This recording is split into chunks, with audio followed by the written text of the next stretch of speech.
New York, une ville bâtie par les immigrés. Ici, plus de 500 000 clandestins travaillent chaque jour. Parmi eux, de plus en plus de Français. Il serait 10 000 à New York. Pendant quelques jours, je me suis fait passer pour l'un d'eux. Mon contact m'a donné rendez-vous à Harlem. Elle s'appelle Laetitia. Elle est française. Enchanté. Julien. Enchanté. Ça va? C'est elle qui va me donner les clés de la ville, à commencer par un logement. T'as la plus grande chambre. Ouais. Voilà, tu peux mettre tes affaires là, je vais te donner un guide des clés. Et c'est toi qui t'occupes de louer les chambres, c'est ça? C'est moi qui manage l'appartement, qui fait les contrats, qui... Voilà. Ouais. C'est ce que je veux dire. Mais déjà, je te dis, ça c'est vraiment pour 15 jours parce que ça part comme des petits pains ici, hein, les chambres. Ah bon? Ah ouais, c'est français, c'est vrai. Laetitia ne me demande aucun papier, ni aucune garantie, juste le loyer payable d'avance. 3 Français, dont un sans-papier, se partagent déjà les pièces communes de l'appartement. Tu vois, ça c'est la cuisine, et ce qui est bien, c'est le jardin. Et il y a beaucoup de Français qui viennent comme ça sur New York? Ah, il y en a beaucoup. Il y en a beaucoup, bien sûr. Moi, je travaille en général avec des Européens. J'ai 30 appartements, je fais que ça, que du short. Je me présente alors comme un jeune Français à la recherche d'un emploi. Qu'est-ce que tu vas faire ici? Enfin, qu'est-ce que Bah, j'aimerais bien choper un boulot, quoi. Au niveau dans quoi? À mon avis, ça va être la restauration. Là, c'est bon, la saison elle commence, quoi. Si t'en veux, il y a du boulot, quoi. J'ai pas de visa de travail. Ah, ben ça, tout le monde. Ceux qui viennent là, ils travaillent, ils n'ont pas de... Ils ont pas, ils ont des faux papiers. Hein. Par contre, ça fera que tu fasses des faux papiers, ça coûte $60, faut que tu ailles les faire. Travailler avec des faux papiers, c'est ce que Laetitia a fait il y a 12 ans. Je suis avec mes potes, en fait. On est venus ensemble, on a pris un appart. Après, chacun a commencé à bosser, ça s'est intégré, quoi. Et tu bossais, t'avais pas de papier? Pas de papier. Tous ceux qui sont venus sont tous restés. Il y en a qu'un qui est reparti parce qu'il a fait une connerie. Il a pris l'avion avec la fausse carte d'identité pour aller à Miami. Et là, il s'est fait choper, il est parti 15 jours en prison. À New York, j'ai rencontré d'autres clandestins français. Ils sont là depuis 3 ans ou quelques jours seulement. Certains vivent les galères de tous les sans-papiers du monde. D'autres touchent du doigt leur rêve américain.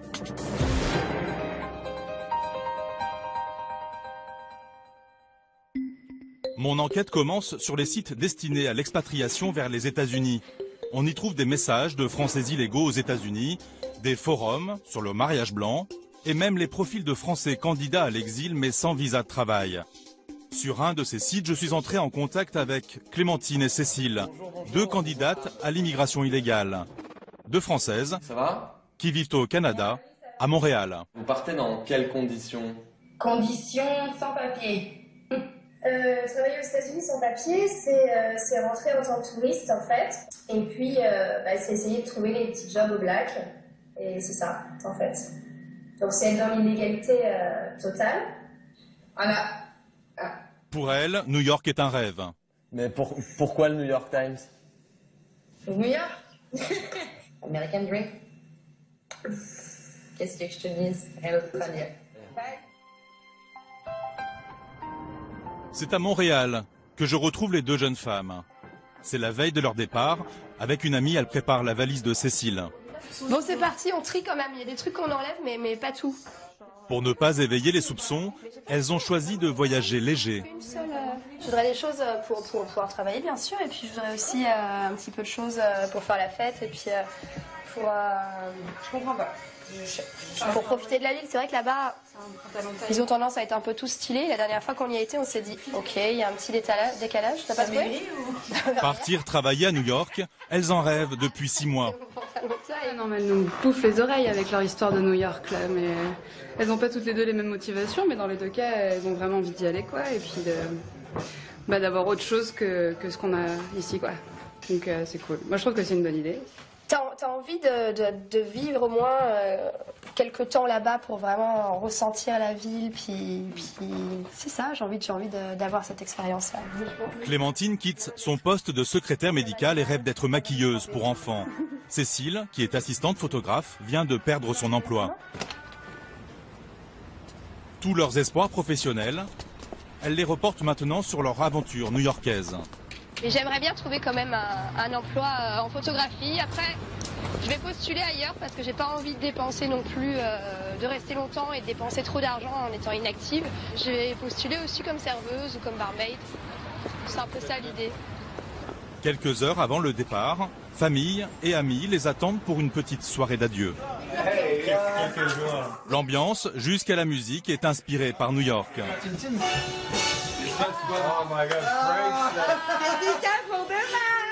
Chacun ici connaît le projet un peu fou des deux jeunes femmes.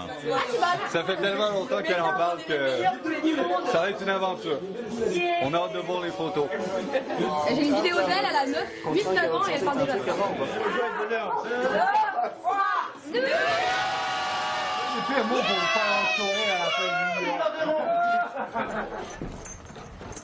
14h, le lendemain, c'est l'heure du départ pour les deux jeunes femmes. Direction la gare routière, c'est en bus qu'elles iront à New York. Ce voyage, elles l'ont souvent fait pour le plaisir. Mais aujourd'hui, c'est particulier. Tous les stress, comme ce contrôle renforcé de bagages. Ouais, surtout quand on a ce petit passage là avec la fausse de sac. Ça me gonfle. Ça prévoit le... Ouais, c'est un avant-goût du... Exactement. Non, jamais. Alors là, ça veut dire que... Je pense que c'est juste à cause des attentats de Boston, en fait. Ça a dû renforcer le truc. Jamais été fouillé, monsieur. L'objet de cette fouille n'est pas de traquer les clandestins, mais d'éventuels terroristes, après l'attentat de Boston. Ça commence bien, tiens. Ça promet, ça commence. Les deux jeunes femmes n'ont pourtant rien à craindre. Comme la plupart des clandestins français, elles entrent avec une autorisation de voyage. Le seul risque est que l'immigration américaine découvre leur intention. On y va tous les mois et là, à chaque fois, c'était... La dernière fois, on y est allé, donc il n'y a même pas un mois. Pourquoi vous revenez déjà quoi? Oui, c'est ça. Pourquoi vous revenez déjà? Donc là, c'est sûr que pourquoi vous revenez déjà encore? Là, et encore, et encore, et encore, et encore. La frontière approche. Trop de voyages pourraient éveiller les soupçons, ou encore un document comme un CV ou une offre d'emploi oubliée dans la valise.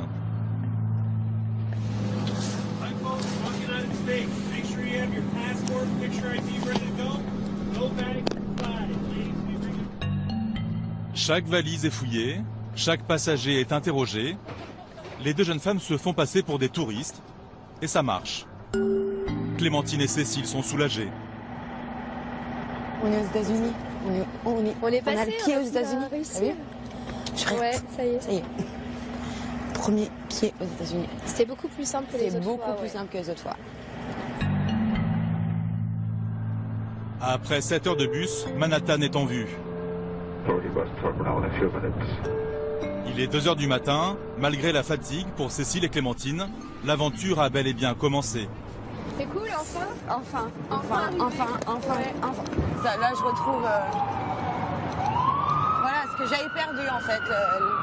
L'adrénaline, je sais pas, le plaisir, J'aime tout ici. Tout. Le programme demain, c'est imprimer des CV. Puis commencer, hein. Et puis attaquer, en fait. Ce soir, direction Brooklyn, elles dormiront chez des amis. Cette aventure, des milliers de Français l'ont déjà tentée. La plupart travaillent à Manhattan. C'est à Harlem, au nord de Central Park, que nous avons rendez-vous avec l'un d'eux, arrivé il y a 3 ans. Ce dimanche, à l'heure du brunch, nous le retrouvons dans ce restaurant. Pour ne pas attirer l'attention, avec son accord, nous filmons en caméra cachée. Rodolphe est arrivé comme touriste, il est serveur et il ne laisse pas les clientes indifférentes.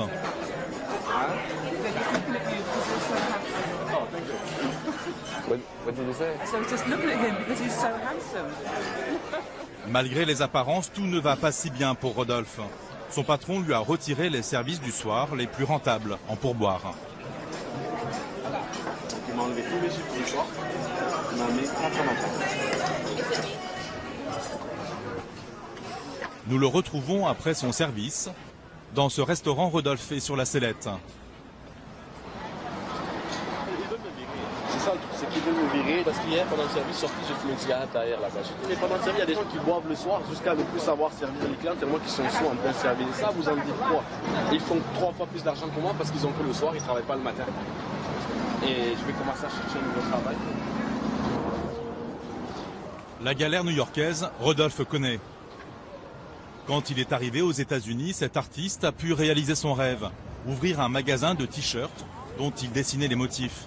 Mais il a fait faillite, depuis il fait comme il peut.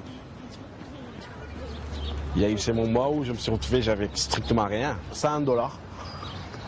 $100 où tu es là, où le seul truc que tu fais, c'est de te poser la question comment tu vas manger aujourd'hui.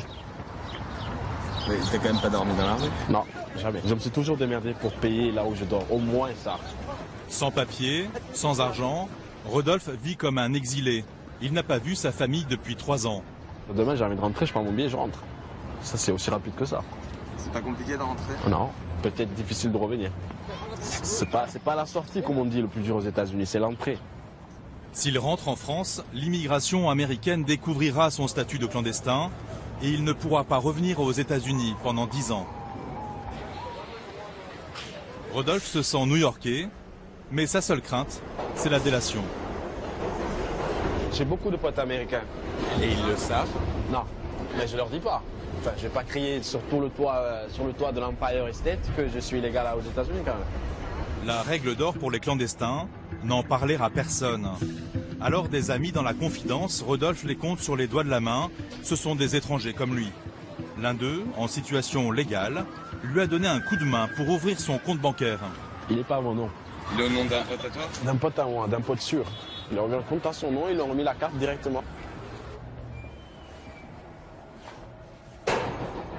Écoute, j'ai ma carte, j'ai mon chèque, je le signe.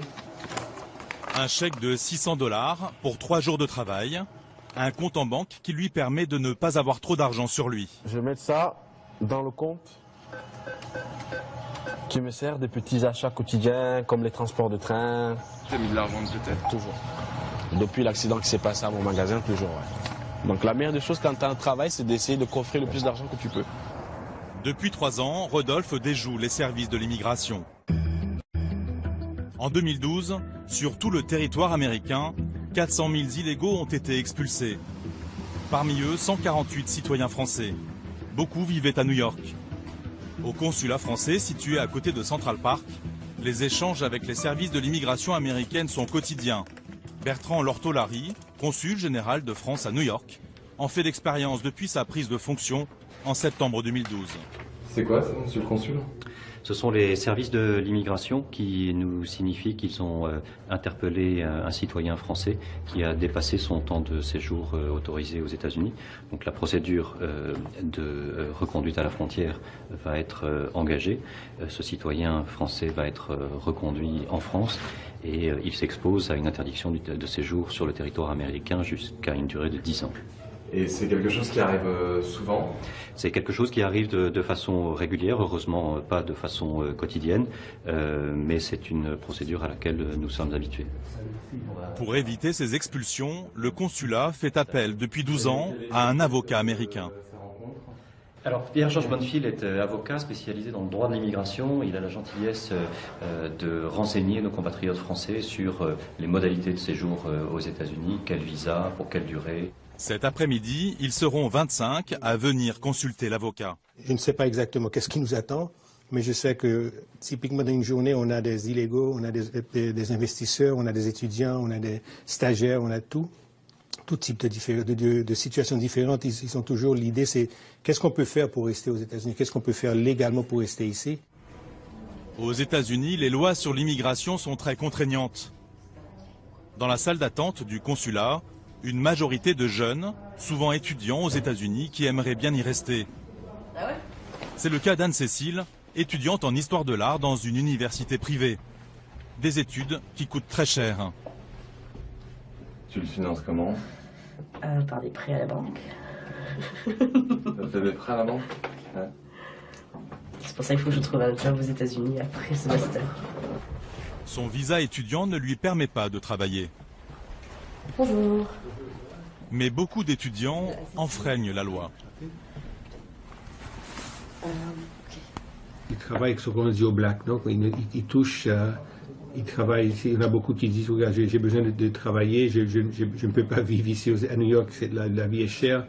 Ça, c'est pas possible, parce que sinon il perd le statut d'étudiant et ça va créer normalement un problème à l'avenir. Ok, vous avez une carte de visite au cas où Avec un peu de chance, après ses études, Anne-Cécile pourra peut-être décrocher un visa de travail d'1 an. Bon week-end. Des étudiants qui travaillent malgré l'interdiction, c'est l'autre combine des clandestins français à New York. C'est l'histoire de Pauline, une jeune Parisienne de 21 ans arrivée à New York il y a déjà 5 ans avec un visa d'étudiant. C'est à Broadway, capitale mondiale du spectacle, que nous la retrouvons. Comme tous les soirs, plus de 30 spectacles y sont joués. Et il y a foule. Tu vois tout ce monde pour des spectacles. Bah, ça me donne envie d'être la personne qu'ils viennent voir, quoi. Pauline est danseuse. Broadway n'est pour l'instant qu'un rêve pour elle, mais elle connaît le quartier comme sa poche. Alors là, on a le théâtre du Roi Lion. Ici, c'est une des comédies musicales à voir, absolument. Pauline a passé sans succès plusieurs auditions pour danser à Broadway. Pour l'instant, ce sont d'autres qui signent les autographes. Il a un rôle principal, il fait Simba dans la comédie musicale. À 11 ans. Je savais qu'il avait 11 ans. Et c'est un danseur aussi. Is it cool to dance in Broadway? Yes. Why? Because it's a lot of fun and I like seeing the audience and it's just like cool just be having fun and stuff because I like dancing. Nice. She's a dancer. I'm a dancer too, Oh, yeah. what type of dance? I came from the Landy Women's School. But yeah. So I do that and I do hip hop and African dance. Yay! Maybe you guys could dance together. In a couple years, maybe. Keep working, okay? Okay. Bye. Pauline est arrivée seule à 15 ans à New York. Ses parents lui donnent sa chance et lui payent pendant 2 ans l'une des plus prestigieuses écoles de danse. Alors, mon gros sac bleu. C'est quoi ça? Ça, c'est mon bulletin scolaire. C'était mon dernier semestre. Un A- en classique, un A en orthone avec un autre prof. De bonnes notes et d'excellentes remarques. Que je travaille dur, ça c'est sûr. Bah, mon but quand j'avais 15 ans, c'était de venir à New York chez elle et de peut-être un jour rentrer dans la compagnie. Ça ne s'est pas fait malheureusement, mais I still made it here quoi. Je suis quand même arrivée ici donc c'est quand même pas mal. C'est quand même pas mal. Pauline n'est pas retenue dans la compagnie, mais poursuit son rêve américain. Aujourd'hui, mon but, c'est de danser en contemporain et en hip-hop. Donc, j'aimerais bien partir à Los Angeles un jour et faire des vidéos, danser pour Rihanna, Beyoncé. Aujourd'hui, qu'est-ce qui manque pour que tout cela arrive rapidement? Mes papiers. Le jour où je pourrais avoir mon visa, je pourrais travailler et puis je pourrais faire tout ce que j'ai envie de faire, quoi. Sorry. Depuis 2 ans, Pauline est en situation irrégulière. Elle peut vivre aux États-Unis grâce à son visa étudiant. En revanche, elle n'a pas le droit d'y travailler. C'est ce qu'on appelle la filière étudiante. Je suis considérée en tant qu'étudiante, mais je ne suis pas vraiment étudiante. C'est-à-dire que je suis dans la compagnie d'une école de danse et vu que j'ai pas encore les moyens de me payer mon visa d'artiste, ils ont décidé de me donner un visa d'étudiante sans que je sois vraiment à l'école, quoi. Juste pour me permettre de rester avec eux. Donc voilà. Grâce à la complicité de l'école, Pauline peut donc entretenir son rêve. L'école ne lui fait payer que les frais administratifs pour faire le visa, mais pas les frais de scolarité. Car contrairement à ce qui est inscrit sur son visa, elle n'y étudie pas. C'est bon. Fallait que je paye $300 à l'école qui va me donner le visa, et là, il faut que je paye $200 au gouvernement. C'est cher. Pour gagner sa vie, Pauline donne des cours de danse dans cette association. Mais ses revenus restent maigres. Je vais voir si j'ai un chèque. Je sais pas si c'est déjà arrivé. On va voir. Si. Tadam! Paycheck. C'est combien ça? Sûrement pas grand chose parce que c'était qu'un cours donc Pauline est payée au nombre d'élèves. C'est 25,50 $ pour un cours avec 4 personnes. Dans les couloirs, des danseurs amateurs. Quand Pauline ne donne pas de cours, elle assiste bénévolement Jennifer, sa mentor américaine. Avant de commencer l'année, je suis venue prendre cours avec elle et c'est ma famille ici en fait, c'est un peu ma maison.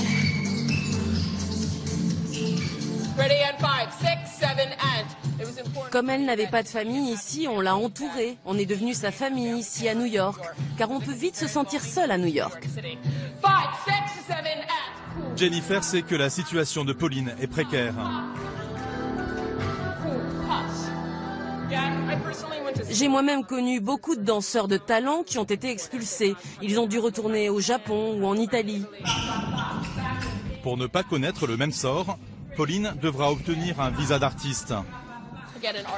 Pour obtenir le visa d'artiste, il faut montrer que tu es meilleur qu'un Américain. Il faut prouver que tu es un artiste reconnu par les médias, que ton nom figure dans les journaux, à la télévision, que tu fais beaucoup de spectacles. Le visa d'artiste s'appelle O1. Pauline a de bonnes chances de l'obtenir. Elle a été à de nombreuses auditions et elle a été meilleure que 200 ou 300 filles. Elle se bouge. Pour avoir son visa d'artiste, Pauline doit multiplier les expériences, mais pour travailler, elle a besoin d'un visa. Situation inextricable. Tu vas faire quoi là? Là, je vais imprimer mon contrat, mon premier vrai contrat. Pour décrocher ce job de danseuse hip-hop, la jeune Française a dû composer avec la vérité. À la fin de l'audition, il fallait tous qu'on passe un par un devant une petite caméra et qu'on se présente. Et elle a entendu mon accent, évidemment, quand j'ai parlé anglais. Et donc elle m'a arrêtée, elle m'a demandé d'où je venais et est-ce que j'avais mes papiers pour travailler. Et j'ai dit oui. C'est pas le choix. Un petit mensonge, une première pour Pauline, mais un contrat à la clé. La jeune artiste gagnera 700 $ par semaine pendant 3 mois. Je suis trop contente. J'ai hâte de commencer. Il y en aura d'autres, je croise les doigts. Avec cet argent, Pauline va enfin pouvoir commencer à payer les démarches juridiques pour tenter d'obtenir son visa d'artiste. Mais pour vivre depuis 2 ans, la danseuse a dû trouver un travail très différent. Tous les jours de la semaine, elle se rend à cette école pour récupérer 2 jeunes américaines. Je suis la babysitter et leur tuteur en français. Donc Annabelle, qui a 10 ans, apprend le français. Elle se débrouille pas mal. Donc là, on va faire quoi, Annabelle? On va acheter quoi? Un goûter? On va acheter des glaces. On va acheter des glaces à Pinkberry. Sans visa de travail, Pauline a plusieurs fois envisagé de rentrer en France. Alors quand j'en ai marre, j'essaie de me souvenir de moi à 15 ans en train de passer l'audition. Enfin, j'avais vraiment envie d'être là, quoi. Et puis c'était quand même un beau budget qu'on a dépensé pour que je puisse venir ici. Donc je suis pas là pour rien, quoi. Si je laisse tout tomber, c'est du gâchis un petit peu. 5 ans après son arrivée, la jeune femme s'accroche à son rêve. À Brooklyn, 2 jeunes Françaises commencent tout juste leur rêve américain. Ce matin, Cécile et Clémentine, sans visa de travail, partent à la recherche d'un emploi. Je suis hyper stressée, c'est clair. Comme la plupart des clandestins français, les 2 jeunes femmes cherchent un emploi de serveuse dans la restauration. Parce qu'elles n'ont pas de visa de travail, nous filmons leur démarche en caméra cachée. Can I see the manager? You are you looking for someone now? At the moment, no, but in the beginning of next month is when we start hiring and stuff. Okay. How does it work in terms of visa? It's visa? You have a working visa? No? That's probably fine. The manager, not the manager, I am, but the boss will work out how to get paid and stuff like that. Most likely you'll get paid in cash. Okay, it's perfect for me. Good. Un peu plus loin, c'est à Clémentine cette fois de tenter sa chance. Are you available? Right now. And what about a visa? Oh no, that's not necessary. Les restaurateurs new-yorkais n'ont pas l'air très regardants. L'un d'entre eux, un Français, va même leur donner les ficelles pour se donner toutes les chances. Bonjour. Bonjour, Clémentine. Je viens d'arriver à New York. Ouais. Et puis je cherche du travail. Okay. La plupart des gens sont papiers ici. Ah, ok. La plupart des gens, les Français, ce qu'ils font pour pas avoir de problème, ça te coûte 50 $, tu fais une fausse carte sociale et les gens ils ne regardent pas. L'entreprise qu'elle veut, c'est une sécurité sociale pour te déclarer pour que tu aies tes chèques. Toi, tu as tes chèques et tu vas les imposer n'importe où après. Parce qu'en fait, ici, si demain ils voulaient enlever tous les illégaux, il y a tous les restaurants et 80% des business qui ferment. Donc ils ont besoin de ce truc-là. Le tout, c'est de ne pas en parler parce que toujours c'est la délation. Ouais. Si tu n'en parles pas, on ne te fera pas chier. Ça marche. Merci, c'est gentil, au revoir. Bye. À défaut de lui offrir tout de suite un vrai travail, ce restaurateur lui a donné le mode d'emploi. Il m'a même proposé voilà, d'aller faire une fausse carte, ce qui est apparemment très facile à faire. J'aimerais ça, ouais. En attendant de trouver du travail et un logement, les deux jeunes femmes logent chez des amis en échange de services. Je fais une chose exceptionnelle, couper du poulet, ce qui m'arrive peut-être une fois dans l'année. On ne rigole pas. Je suis la best cook of the world. On est à Williamsburg, chez nos amis. Là, on leur fait la cuisine, on leur fait des soupers. Voilà. Donc on essaye de les remercier à chaque fois comme ça, en amenant du vin, leur donnant des plats. Dans cette colocation, la situation des deux jeunes femmes ne choque personne. Personne n'a de papier ici. On s'en fiche. C'est pas important. Si tu veux vivre à New York, reste à New York. Non, mais vraiment, c'est pas important? Ouais, tout le monde s'en fiche. Ok, I'm ready. Boss, I lost my box. Okay. Tu peux me faire la barbe aussi? Clémentine ne pourra bientôt plus rester dans cette colocation.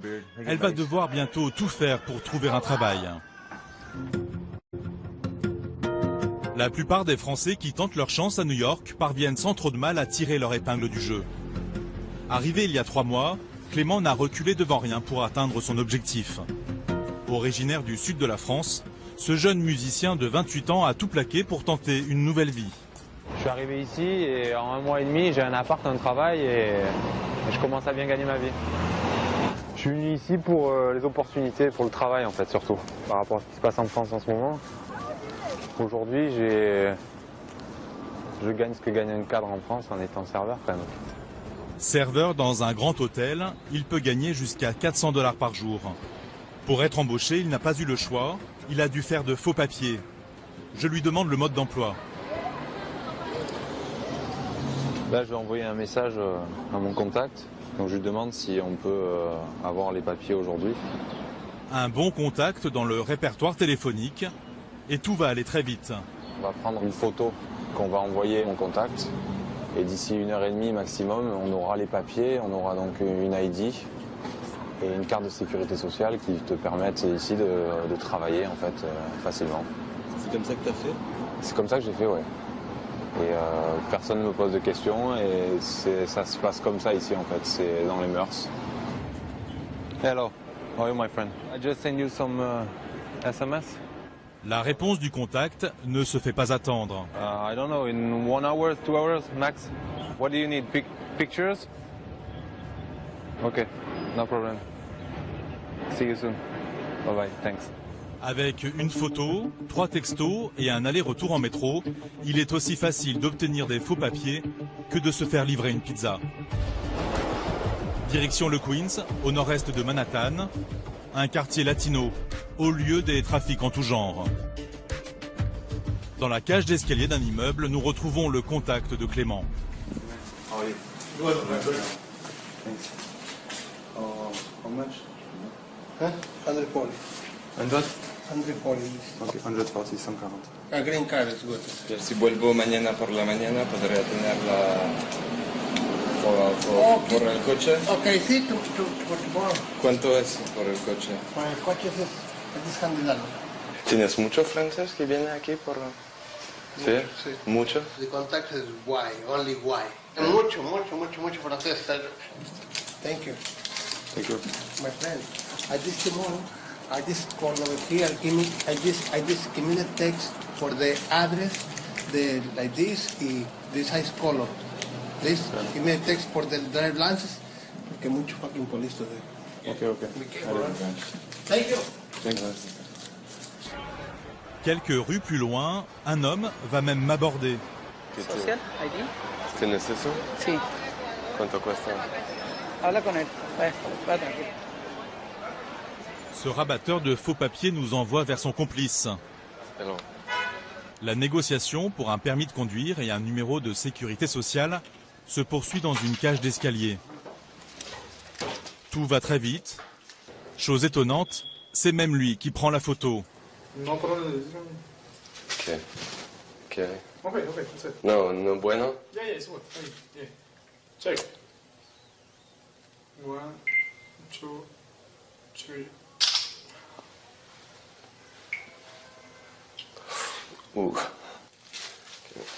Une heure plus tard, nos papiers sont prêts. Uy, la pictura, mira. En 2 heures, j'ai obtenu une green card, un permis de conduire et une carte de sécurité sociale. C'est elle qui permet à l'employeur de nous déclarer. Nous retrouvons Clément. Grâce à ses faux papiers, il touche un salaire comme tout Américain. À mon travail, j'ai toutes les semaines, on me donne un chèque en fait. Donc voilà, je te montre pas tout, mais voilà. On me donne un chèque comme ça. Chose étonnante, sur son salaire, son employeur paye les taxes et lui, des impôts. Ce chèque, il me permet d'aller retirer de l'argent en liquide. La seule différence, c'est que faute de papier, Clément ne peut pas ouvrir de compte en banque. Mais avec plus de 500 000 travailleurs illégaux, New York et son business ont la parade. Et là, on arrive sur les lieux, donc on va couper la caméra. Des boutiques où avec des faux papiers même grossiers, les clandestins peuvent convertir leurs chèques en billets verts. Tu fais quoi? Ici. You're welcome. Have a good day. Ces facilités, les autorités de New York les connaissent bien. Avec Los Angeles et Miami, New York est considéré comme un sanctuaire pour les clandestins. Non seulement ils ne sont pas inquiétés par la police, mais en plus, la ville a limité les contrôles des services de l'immigration fédérale. À l'hôtel de ville, Joseph Salvo, démographe en chef, nous explique la vision pragmatique de New York à l'égard des sans-papiers. Notre but est que les illégaux soient bien dans notre ville, parce que cela nous est bénéfique et leur est bénéfique. Nous voulons qu'ils viennent, qu'ils réussissent. Parce que si ça marche pour eux, alors ils payent des impôts. Ils fournissent à la ville la main-d'œuvre nécessaire à son fonctionnement. Ce qui est bon pour New York est bon pour les illégaux. Ce n'est pas une vision romantique, mais c'est purement pragmatique. Ce pragmatisme new-yorkais, nos Français comptent bien en profiter. Début juin, Pauline a pu commencer sa tournée de danse. La compagnie ne lui a pas demandé de fournir plus de documents. Pour elle, une expérience de plus qui lui permettra peut-être un jour d'obtenir son visa d'artiste.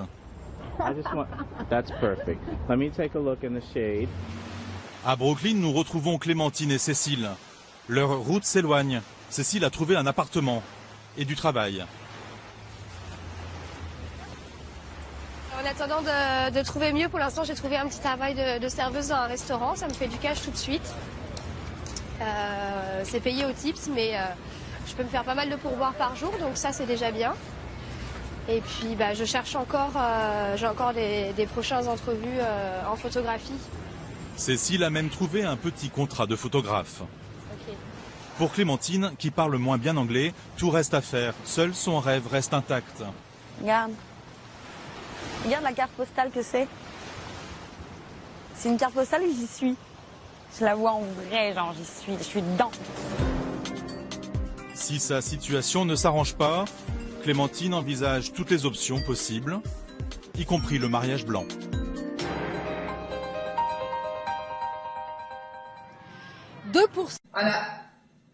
Pour elle, New York est un rêve. Mais pourquoi le New York Times? New York? American dream.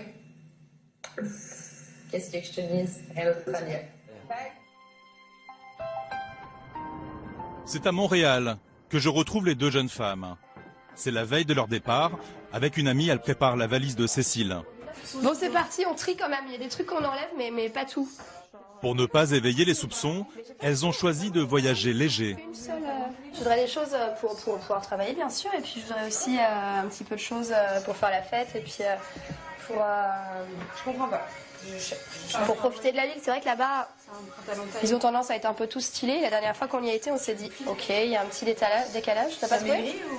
Partir travailler à New York, elles en rêvent depuis 6 mois. Non, mais elles nous bouffent les oreilles avec leur histoire de New York, là. Mais elles n'ont pas toutes les deux les mêmes motivations, mais dans les deux cas, elles ont vraiment envie d'y aller, quoi. Et puis d'avoir autre chose que ce qu'on a ici, quoi. Donc, Français dont un sans-papier se partagent déjà les pièces communes de l'appartement. Ça c'est la cuisine et ce qui est bien c'était le jardin. Et il y a beaucoup de Français qui viennent comme ça sur New York? Ah, il y en a beaucoup. Il y en a beaucoup, bien sûr. Moi je travaille en général avec des Européens. J'ai 30 appartements, il suffit que ça, que du short. Je me présente alors comme un jeune Français à la recherche d'un emploi. Qu'est-ce que tu vas faire ici? Enfin, qu'est-ce que tu... J'aimerais bien choper un boulot. Où dans quoi? À mon avis, ça va être la restauration. Là, c'est bon, la saison elle commence quoi. Si t'en veux, il y a du boulot quoi. J'ai pas de... Pas de visa de travail. Ah ben ça tout le monde. Ceux qui viennent là, ils travaillent, ils n'ont pas de... Ils ont pas, ils ont des faux papiers. Par contre, ça fera que tu fasses des faux papiers, ça coûte $60, faut que tu ailles les faire. Travailler avec des faux papiers, c'est ce que Laetitia a fait il y a 12 ans. Je suis avec mes potes en fait. On est venus ensemble, on a pris un appart. Puis après, chacun a commencé à bosser. On s'est intégré quoi. Et tu bossais, t'avais pas de papier? Non, j'avais pas de papier. Tous ceux qui sont venus sont tous restés. Il y en a qu'un qui est reparti parce qu'il a fait une connerie. Il a pris l'avion avec la fausse carte d'identité pour aller à Miami. Et là, il s'est fait choper, il est parti 15 jours en prison. À New York, j'ai rencontré d'autres clandestins français. Ils sont là depuis 3 ans ou quelques jours seulement. Certains vivent les galères de tous les sans-papiers du monde. D'autres touchent du doigt leur rêve américain.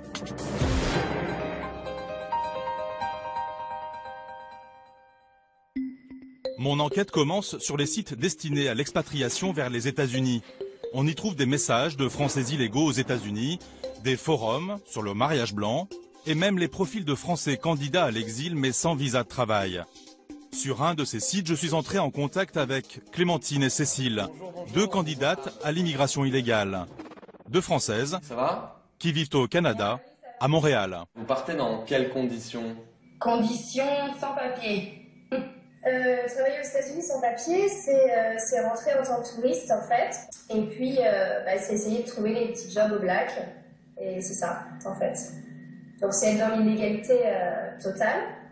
c'est cool. Moi, je trouve que c'est une bonne idée. T'as envie de vivre au moins quelques temps là-bas pour vraiment ressentir la ville, puis c'est ça, j'ai envie d'avoir cette expérience-là. Clémentine quitte son poste de secrétaire médicale et rêve d'être maquilleuse pour enfants. Cécile, qui est assistante photographe, vient de perdre son emploi. Tous leurs espoirs professionnels, elle les reporte maintenant sur leur aventure new-yorkaise. Mais j'aimerais bien trouver quand même un emploi en photographie. Après, je vais postuler ailleurs parce que j'ai pas envie de dépenser non plus, de rester longtemps et de dépenser trop d'argent en étant inactive.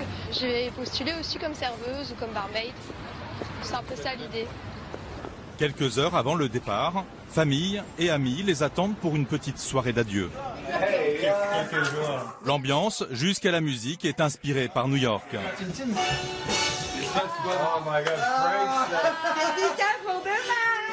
Chacun ici connaît le projet un peu fou des 2 jeunes femmes. Ça fait tellement longtemps qu'elle en parle que... New York, une ville bâtie par les immigrés. Ici, plus de 500 000 clandestins travaillent chaque jour. Parmi eux, de plus en plus de Français. Il serait 10 000 à New York. Pendant quelques jours, je me suis fait passer pour l'un d'eux. Mon contact m'a donné rendez-vous à Harlem. Elle s'appelle Laetitia. Elle est française. Enchanté. Julien.